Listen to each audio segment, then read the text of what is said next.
Hello everyone and welcome back to another video here on Play on GAA with me, Seamus Brady, your host. And for this one, I'm going to run through all of the action from round 5 of the Ladies Gaelic Football League of 2023. Before I get into the action, please do like, subscribe, share and comment, all that good stuff. It really helps us out here on the channel, and let's get into it. So we have 4 games to look at here, and the first one we're going to look at is Kerry against Meath, which finished Kerry 118, Meath 9 points in Brosna. A massive victory for Kerry. They hammered Dublin last week 315 to 110, and now they have beaten Meath by 118 to 9 points. They've beaten the last 2 counties to be All-Ireland champions in really impressive fashion. Now, I know Meath were missing the likes of Emma Duggan, Vicky Wall, Emma Troy, Orla Lally. They will be stronger in the championship, Meath, but you cannot ignore how good Kerry were in this game. Niamh Carmody hit 1-4. Louise Nimura-Hertig hit 7 points. They just are brilliant going forward, Kerry. You think about the 4 goals that they scored in the semi-final against Mayo last year. They're fantastic going forward. Chief Roche, Paris McCarthy, forwards like this that are so good.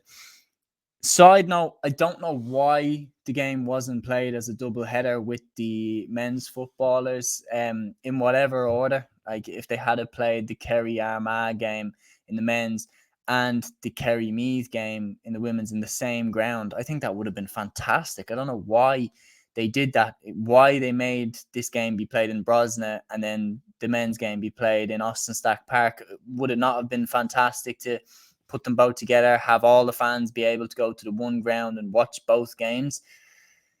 I feel like the GAA really missed a trick there, but that is a debate for another day. Do let me know what you think about that one in the comments below. Actually, there was madness with the GAA booking. Kildare and Derry were playing each other on the same day in the men's hurling and football, and they had the hurlers playing against each other up in Derry and the footballers playing against each other in Newbridge and Kildare. Smart booking.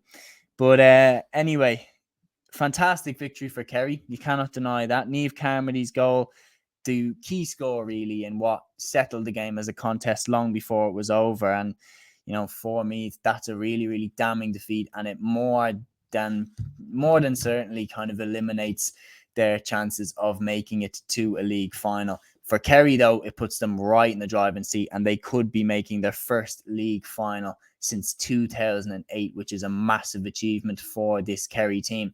The team that they could be facing in the league final is Galway. Galway went away to Dungarvan and got a 5-point victory, winning by 10 points to 5. And no doubt it was their superb defence which set up this victory. This is a Waterford side that has hit the back of the net against all of their previous opponents, yet they could not get through this Galway defence.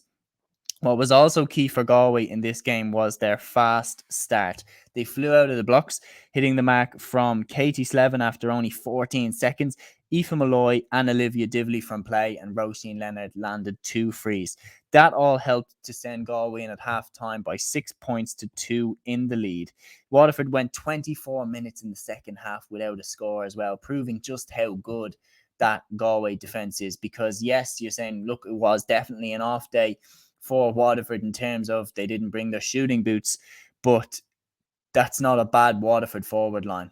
It's not. They have hit the back of the net against every one of their previous opponents. That Galway defence is just damn good. And then going forward with the likes of Olivia Divley, the likes of Roisin Leonard, they are superb. And I think they are real contenders going forward. When you look at the success of Kilkerran Clonberne, back-to-back Ladies Club All-Ireland champions, the pedigree is there for Galway. And if they can put it together in the right way, which it looks like they're doing, you know, having a league final to look forward to against Kerry would not be half bad for Gaelic football in the county. And if you think that maybe, look, Waterford's forward line didn't perform, well, then I can do you a lot better than that.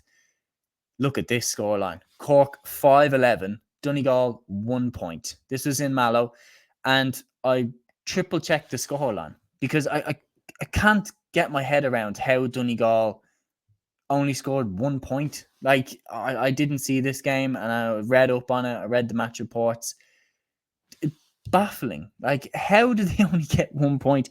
Cork's defence is good, but this is the same Donegal team that beat Dublin in the quarterfinal last year. This is the same Donegal side that pushed the All-Ireland champions Meath all the way in the semi-final. Yes, I know There are players missing. There are players injured. There are players that are not there. It's the same for every team. Every team doesn't have their 100% best team right now in the league. Donegal look miles off the pace and worrying, especially going into championship. They look like they've fallen 100 miles from where they used to be. So they really, really need to get back on the horse real quick. It's a humiliating defeat, especially considering the fact that Cork had 3 goals in the first 15 minutes from Libby Coppinger, from Orla Cahalan, and from Rachel Lahey.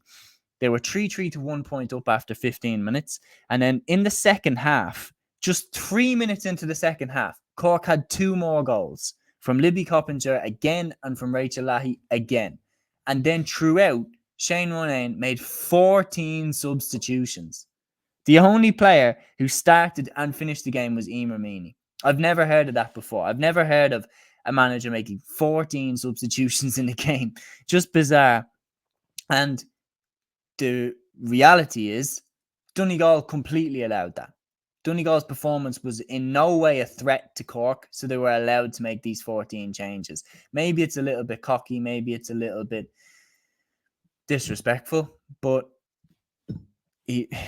Donegal weren't competitive, and he wanted to get some minutes into his players.